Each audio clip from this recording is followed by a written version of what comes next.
Dear colleagues, a very warm welcome to our first workshop of the conference, and thank you very much for joining me today.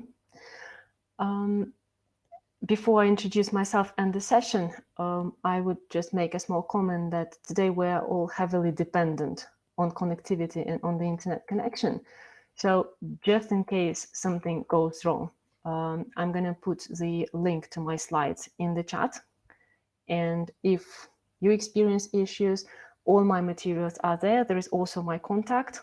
So if something goes wrong, feel free to browse through and also get in touch later whenever everything is back. So a very warm welcome to the session. Very good to see everybody.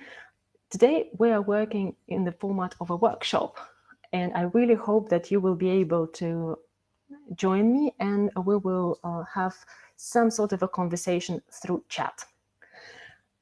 My name is Golechkova. I teach at a master's level program at a university in Moscow in Russia, and quite often when we work with students, the main request is to focus on emailing, which is still one of the most common channels of communication, both in academia and in business. Unfortunately, sometimes we have to not just communicate by email, but we have to sort out different issues by email and deal with all kinds of problems. And this is something I worked with my students. They found this helpful, and I thought I would share what we together discussed with you today. First question to you. Would you say that if there is a problematic situation, if there is an issue, a delicate situation in which you have to make a request or in which you have to complain about something, would you say that it's easier to do it in person, face-to-face, or by email?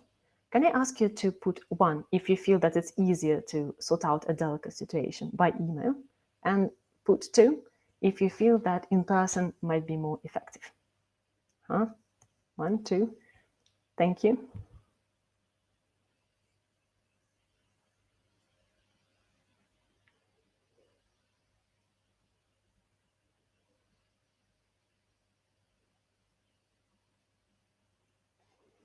Okay, for now it looks like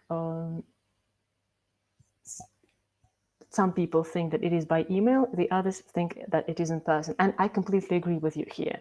The advantage of dealing with something in person is that we have access to body language, to our facial expressions, and they contribute a lot to communication and help us solve problems.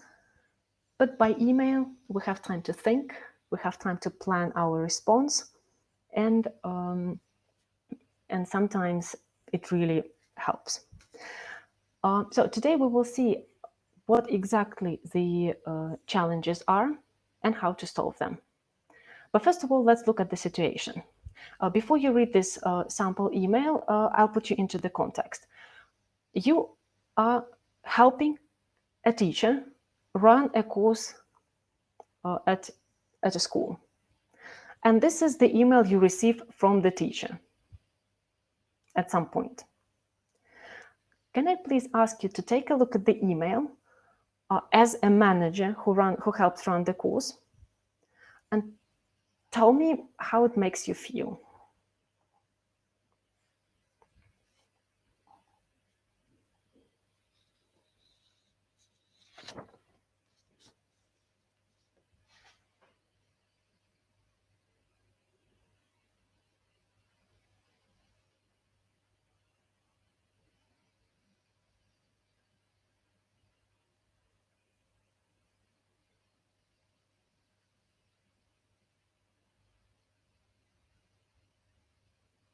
If you could give us just brief adjectives, how you think that the recipient. Okay, like, yeah, thank you. Unhappy, confused, yeah. You were supposed to do something and you didn't do it. Not a nice feeling, is it? So overall, I hope you would agree that it does not really produce a good impression. So that's the point of view of the exactly, even offended at some point. I completely agree with you, Claire. But let's take a broader look at this situation. This email can have major consequences for the person who sent the email in terms of how happy the school will be running their course again, what impression they will have of the person running the course, of the teacher, and it will significantly affect it might significantly affect the relations in general. So overall, according to the research, whenever we receive some form of communication, in this case an email, again, and I'd like to remind you that we have no access to body language or intonations or voice, we just get what we see on the screen, just the words. We tend to form judgments, not only about the matter at hand, but we form judgments about somebody's personality. Remember, like you said, that I failed to meet my expectations or I'm embarrassed. We form judgments about the person's competence and even credibility. So as a result, if this impression is negative, would we be happy working with this person? Would we be motivated to help the person? Not necessarily, I would say. So far, would you agree with what I've said? Do you have similar experiences? If you could just write something briefly in the chat.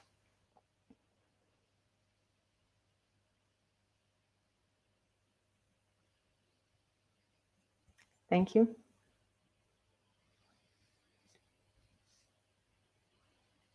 Exactly. You do not want to work with the person again. If you have a choice, you will not come back to that person. And that's not very constructive, is it? So yeah, thank you for this comment. I think it's very important.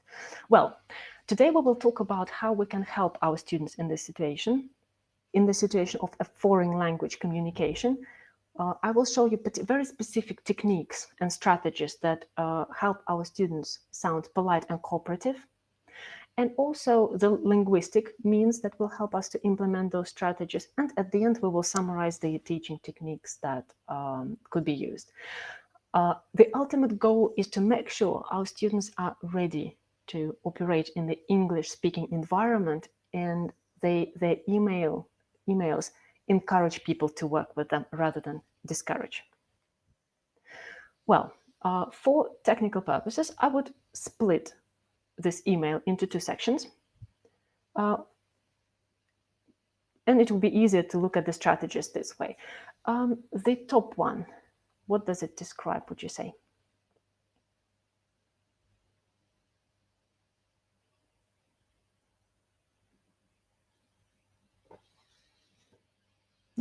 Yeah, it sets the scene.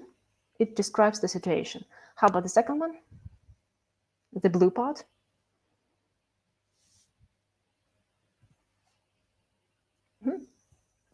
The actual request.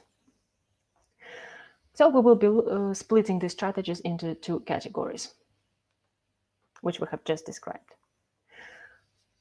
Let's take a look at some more examples of what, well, as language teachers, I'm sure we all have seen in emails. So this is one way of formulating the situation. The 2 points are examples from different contexts, so there is no connection between them. I'm using them to show the variety. So do you like these? If you could put kind of plus or minus, showing how you feel in describing a problematic situation. Positive, negative?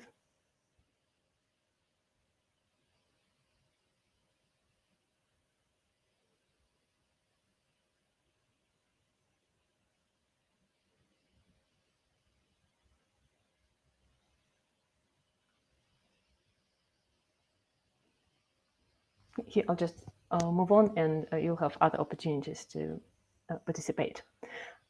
I would say that I wouldn't be happy receiving those statements, and I feel that these ones are sort of better. Take a look.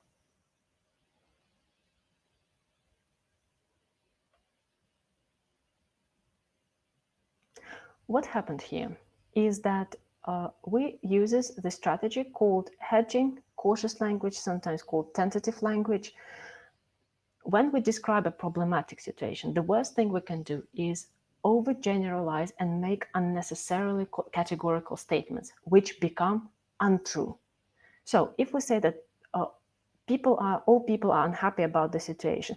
That's not true, because there might be one person who is all right with that. And again, the entire paper is terrible. Not necessarily, it could be just individual passages or some parts, but when we're emotional about a problematic situation, we tend to jump to conclusions and we tend to generalize. And it's essential to teach our students to be cautious and to use these strategies on the level of verbs, quantifiers, and adverbs. Let's see how they actually work in practice. So I would like you now to try to improve some sentences. Here are the two very short sentences that, again, come from very different contexts. Could you please think of ways to improve them using cautious strategies, and put an idea for one or for the first or the second improved version of the sentence into the chat. I'll give you a couple of minutes.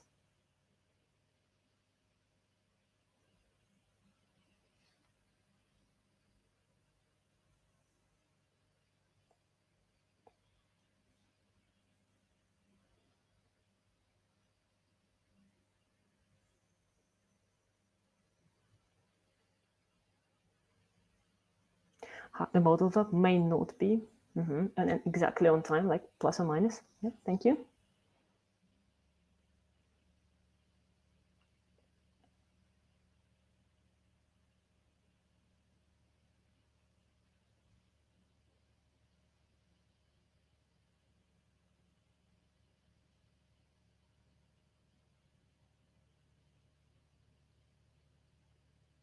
Okay, I'll give you another half a minute.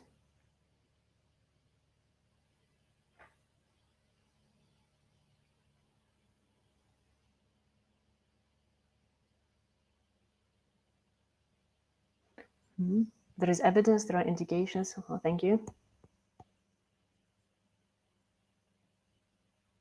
Okay, anybody has an idea for the second sentence?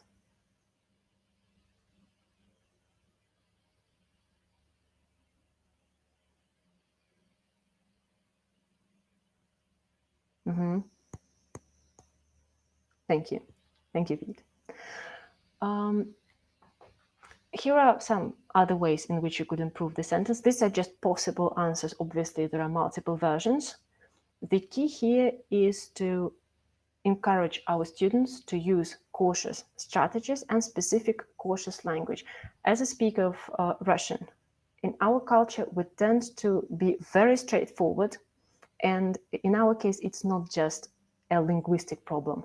It's more of a cultural problem. So first, we need to explain to students why being very direct and very categorical is not necessarily a good idea. And only then we teach the linguistic aspects. Yeah. It's also, what I'm saying is, it's not just the culture, it's not like just a linguistic issue, it's also a cultural thing. But having very specific techniques usually helps, and very specific language issues. Okay, so the first one is being cautious in presenting the situation. Moving on, here is another couple of sentences, which might sound rude and offensive to some people. Here, the fix is even easier than that. What changed?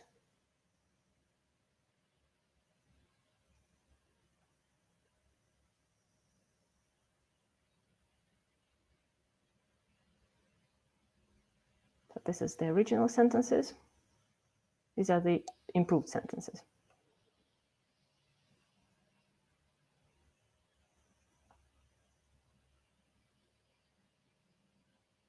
Yeah, exactly. This one, like I said, has a very easy fix. In this case, passive voice, the immediate function of the passive voice to shift the focus is implemented here. Saying you haven't done something. Again, actually in Russian, it sounds all right, but in English, it sounds terribly rude. So, and just by using passive voice, we can easily fix the problem and actually avoid being incorrect and accusatory, in the sense that we do not necessarily know that it was the person's fault. Maybe somebody else was responsible for it, and saying, like, you didn't do it, again, is not correct and accusatory. have a look at these sentences. I'm not going to ask you to type the answers in the chat. Just play with the grammar in your head and see how it shifts the focus from you, to a more objective description of the situation. I'll give it a couple of minutes.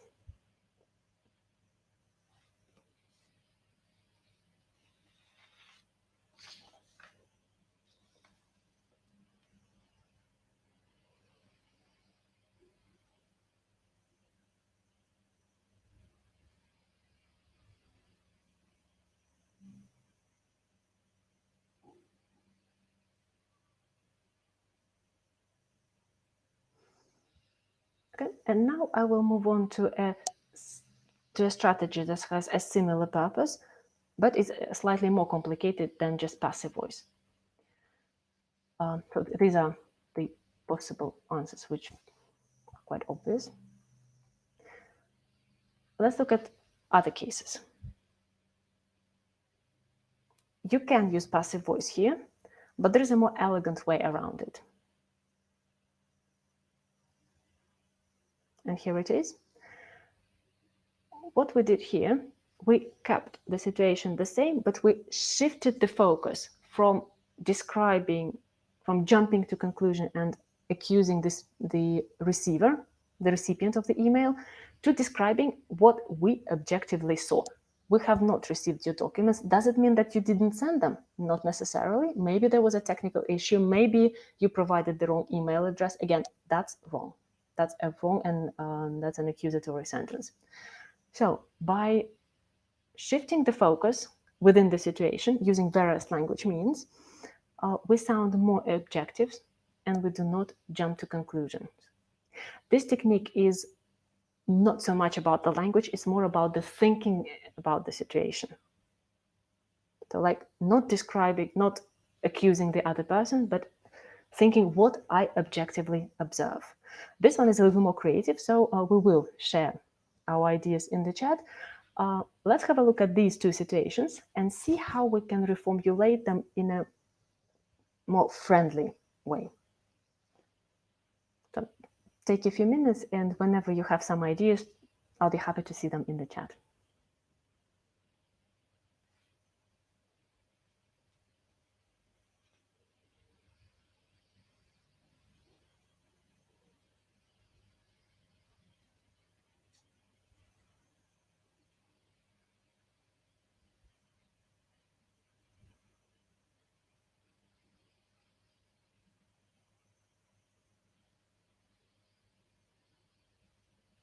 Haven't heard back from you.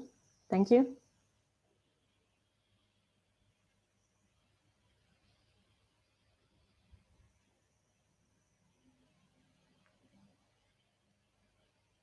Hi, very nice combination of cautious language. I still seem to be awaiting. Yeah, these techniques can be combined. Thank you, Pete. Okay, any ideas for the second one? It's quite tricky.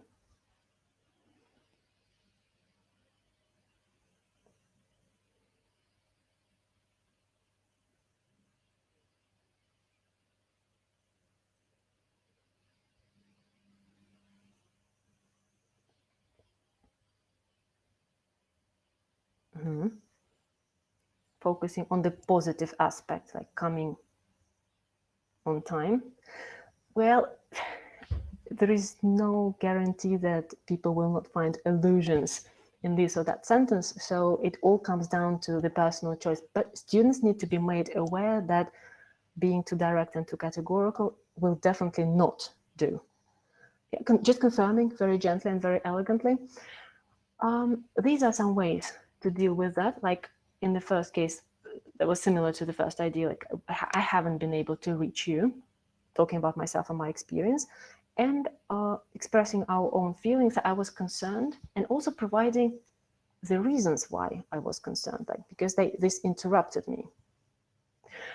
Here in green, I'm also highlighting some other points that should be highlighted to the students.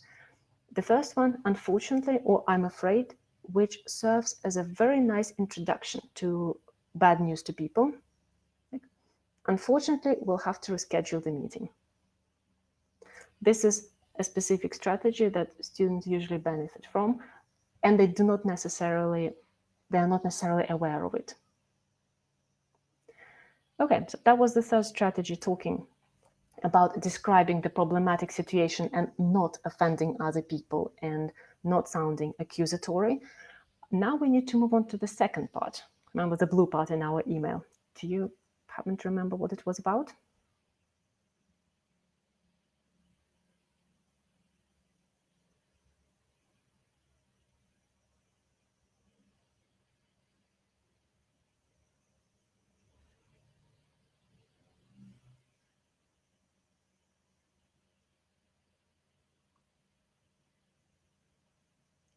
Yeah, that was to be a little more general. It was a request for action, like getting the room booked. That's true. Again, describing situation very nicely is not enough to get the problem sorted. But now I think we're more aware of how to do it nicely and stay friends with the person we're emailing. We need also to formulate the request appropriately, which is also a cultural issue. So, sorry about that. If you look at these requests, do they look polite to you?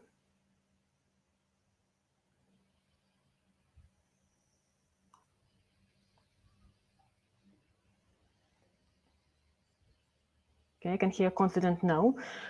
When I run similar workshops to Russian speakers, they say, well, that's all right. There is a please, which is fine. And yes, in Russian, it is enough to add a please and to a little modify the intonation to sound polite. Unfortunately, exactly, they do look like orders, and that is the problem. These are much better, aren't they? So let's take a look at a tiny little bit of theory of lingual pragmatics to try to see if we can explain what's going on here.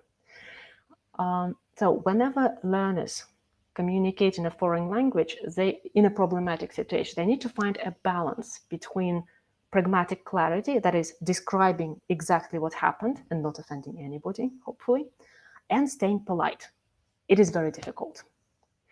What they tend to do here, if they need to request action, they go for pragmatic clarity. They want to make themselves as clear as possible, which kind of makes sense. But what they do, they use imperatives, like they give orders. They use want statements, like I want somebody to do something, I want you to do something. They do not mitigate the degree of imposition on other people, and they do insist of urgency by using some sort of exclamation marks or very straightforward and direct language. As a result, when students strive for pragmatic clarity, they often consequently suffer from negative perception in the communication. And that's not exactly the situation we want our students to find themselves in. So in this case, it's essential not only to teach them those long and complex, polite, indirect statements, but I personally find it helpful to explain to students what's going on when they use direct statements. Because still I come across a lot of people who say no, saying that I was wondering if you could possibly do something for me. That's stupid, that's a waste of time, I'm not going to do that. But having a reason why we need to do that usually helps and encourages students to follow these rules. So indirect requests, another small bit of theory which comes from the so-called phase theory developed by Brown and Levinson. Whenever we use indirect requests, we avoid limiting people's freedom. So let's do a quick experiment. If I need you to open the window, if I say, open the window, please, do you feel like you have a choice? Or do you feel that you need to get up and do it? Just think about it. Please open the window. Or another one, do you think you could open the window? Indirect. Do you think you could open the window? The request does not change, but making it indirect makes you feel like you do have a choice.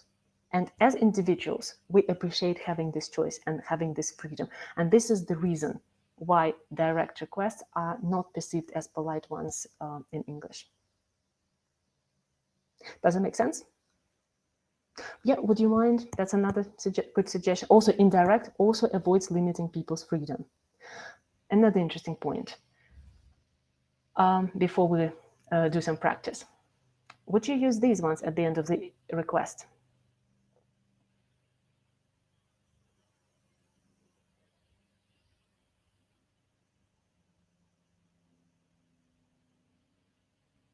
Or would you be okay seeing them at the end of request? Okay, thank you for letting me know. Let me see if... Okay, can you see the slide now? Okay. All right. Yeah, that's the one. That's the one we're looking at now. So thank you in advance, and thank you. Would you use them in your? Would you be okay receiving them?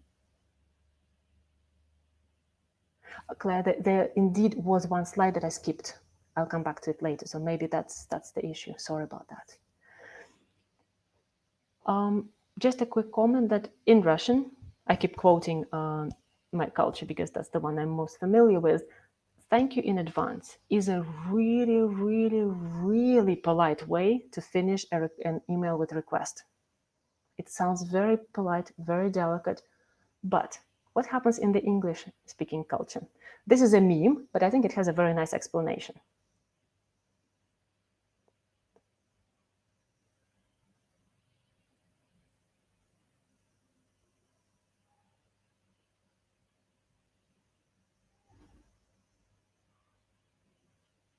You see, we're coming back to not limiting people's freedom. By thanking somebody for doing something that hasn't been done, we're putting them in the position that they don't really have a choice. The only case when that might be appropriate, and that's why I have a question mark before thank you, it's when somebody in the position of authority sends us a request and we realize that, well, actually we don't really have a choice because the person wants us to do that and they are in the position to ask us. And so again, that is the reason.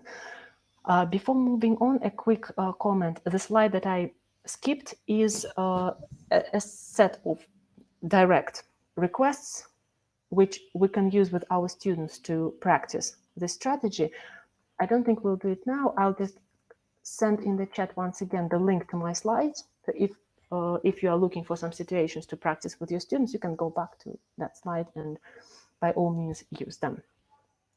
All right then, so that was thank you and thank you in advance, which always comes as a revelation to my Russian speakers. For now, we have looked at 3 techniques we need to consider when describing the situation, that is being cautious, using passive voice, and in general shifting the focus from the person who is receiving our email to ourselves. And one very important strategy for formulating requests, that is being indirect, which is of paramount importance in the English-speaking culture, which I hope I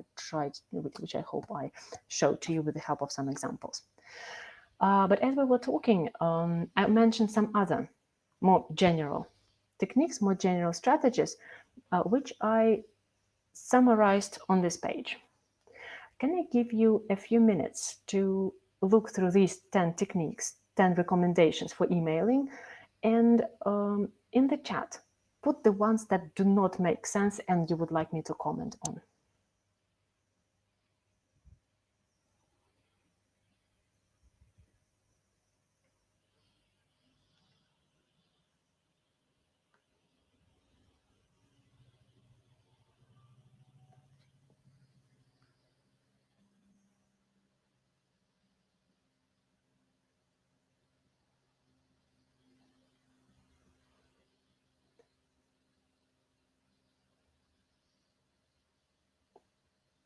If you do not need any comments, if you could just put 0 so that I know that you're okay, you're done reading.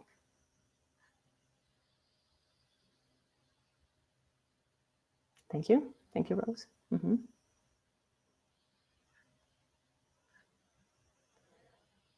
Interesting question, 4 and 5. Blame is quite a strong verb. I am aware of that. But usually it helps the students understand. That's why I use a slightly stronger one. So this is something that underpins the idea of shifting the focus. In some cultures, just because the culture itself and the corresponding language that is used to objectify this culture is very straightforward and very direct, it's very difficult to convince the students that saying like, you didn't send me the email is wrong. And it's not even correct sometimes. They are convinced that the person didn't do that. So that's why I use a slightly stronger language to express it, to make it really, really clear to my students. But yes, I would say that sometimes it could be counterproductive in the sense that, well, the other person can relax and think that, okay, I don't need to do anything else. In this case, the request needs to be formulated, although indirectly, but very clearly. Then they will kind of compensate one the other. Any other points you would like to discuss further or comment on?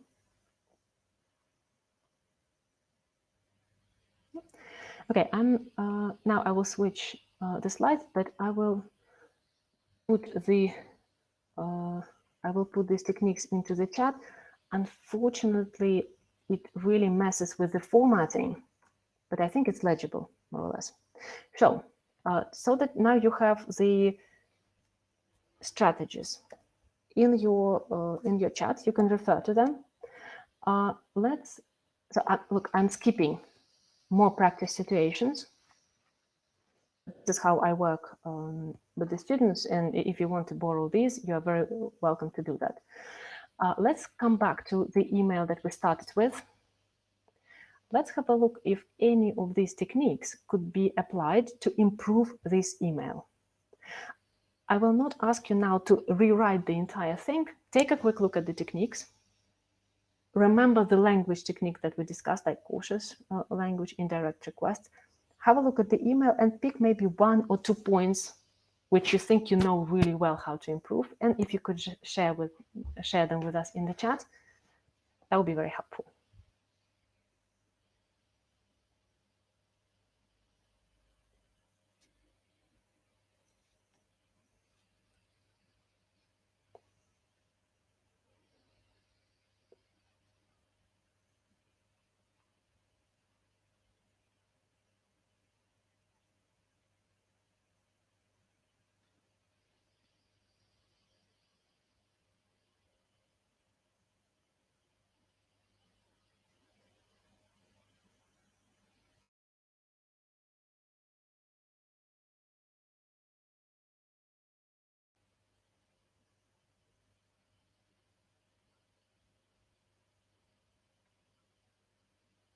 Confirming whether the room has been booked. Sorry. Thank you, Claire. Any other parts that need improving? Make sure that the rooms are booked. Okay.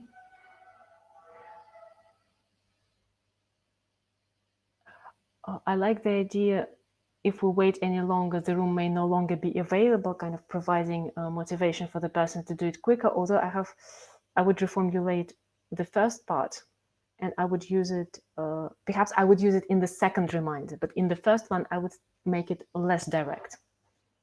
Don't know if you'd agree, but I really like the reference to a very specific reason why it needs to be done.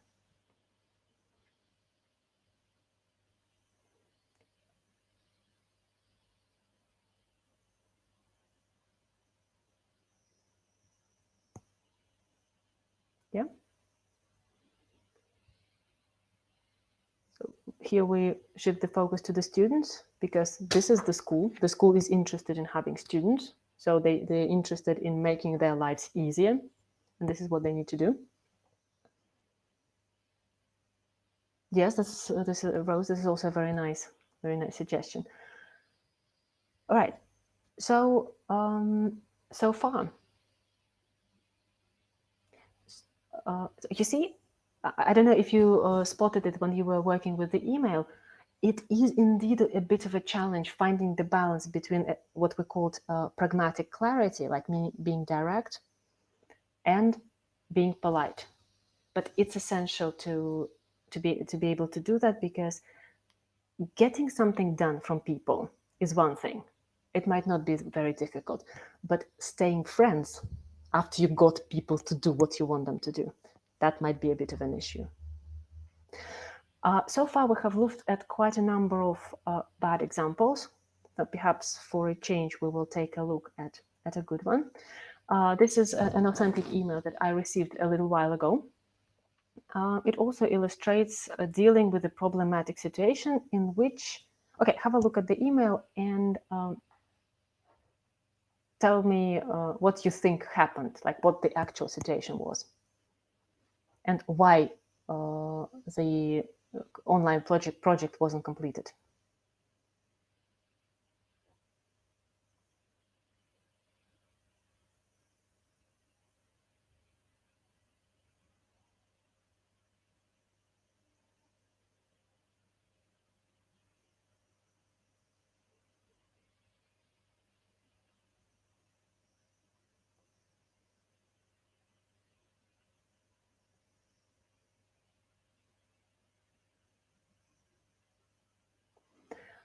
Could be.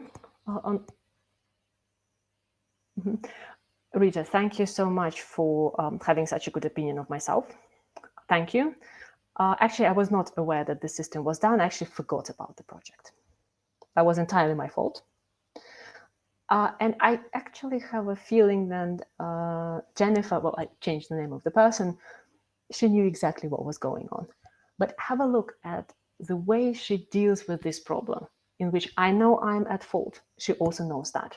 So she starts by a very nice introduction to putting me in a good mood and setting the tone for the conversation. How are you? Then she uses, it seems, to soften the sentence, referring to the system. Again, I was not aware of that. And an indirect request.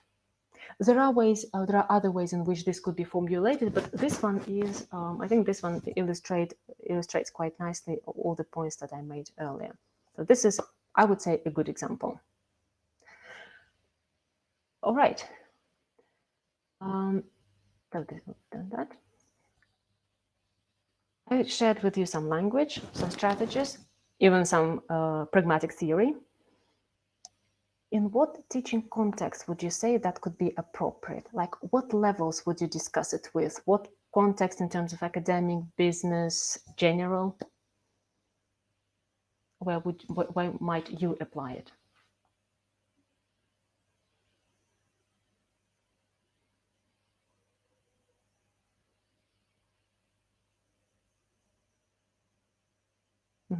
Definitely business. B1.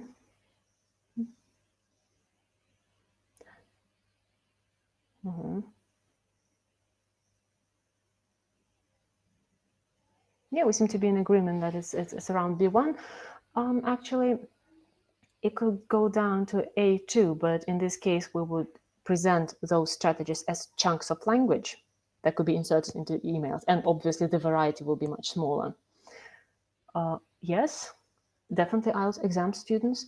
Also, like I said, I teach at a university, and some of our master students go on to do a PhD.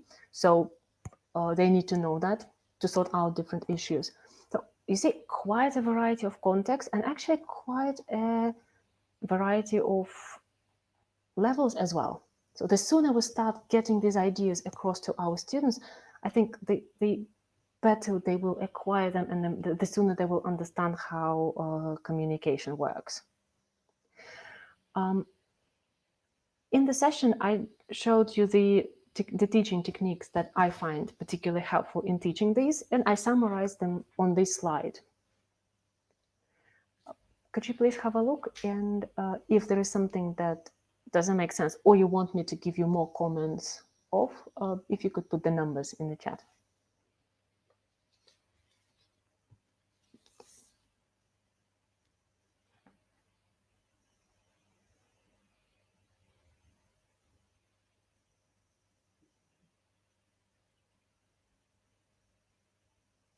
Claire, thank you for joining us, and thank you for your response. It's so nice to have actual communication, even though we're not speaking. You have the link to the slides, and yeah, feel free to use any of the materials there. Right. So I do make a point of starting off with bad examples to show to students how it feels, because with good examples, everybody feels good and they don't see a problem. I also, since I work with higher level students and I work with master's level students, when analyzing the errors, I explain what exactly happens there. Like I told you about the idea of limiting or not limiting people's freedom and how direct and indirect requests work. I think it works when people are aware, rather than when you tell them, okay, this is what we do. Why? Well, that's what we do. Okay. These are the main ideas that I wanted to share with you. So overall, I would say that if we teach our students to sound objective, positive, indirect, and we help them to avoid accusations and overgeneralizations, the consequences might be much bigger than just not offending somebody. They could create a positive image of themselves as professionals or as members of academia, and they will be perceived as friendly, competent, credible, which is much more than just a grammar mistake or a language issue. And as a result, people will be motivated to work with them, and they will be happy to solve the problem, which is the actual goal of writing this email in the first place. So basically, that's all I wanted to share with you today. If you have any questions or if you have any experience of working with something similar, I would be really happy to hear from you. Just to remind you, at the top of your of the window, there is a request to speak button. If you wanted to speak, but we can continue using the chat if that's what you prefer. Those who need to go, thank you so much for participating. I particularly appreciate your responses in the chat. So I do think we have a very productive session. Thank you. But like I said, if you have any questions, I can hang around and discuss that. Yeah, Rose, give me a second. Rose, do you mean that we look at specific situations in which students need to reply to impolite emails? If you talk about the situations, actually not really, but I can talk about what I do. I can talk about what I do in these situations. If I receive a very impolite email, and please feel free to disagree with me, and I'll be happy to hear other people's opinions, by the way. If I receive a very impolite email, I make my response more polite than it would normally be, hoping that the person will take the hint and that the person will get the idea that what they wrote won't do. Maybe somebody else has some ideas how to deal with it. Yeah, responding to impolite emails, it's terrible. It's very difficult.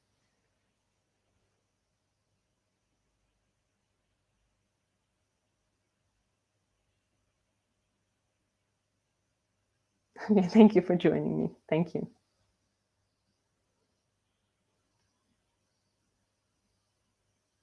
Yeah, like I said, if there are any other questions, I'm happy to hang around and take them and discuss them. But otherwise, thank you so much for joining. You have the link to the slides. There are the references in the slides as well. And I will also be happy to stay in touch to stay in touch by email if there is something else you wanted to talk about. Thank you.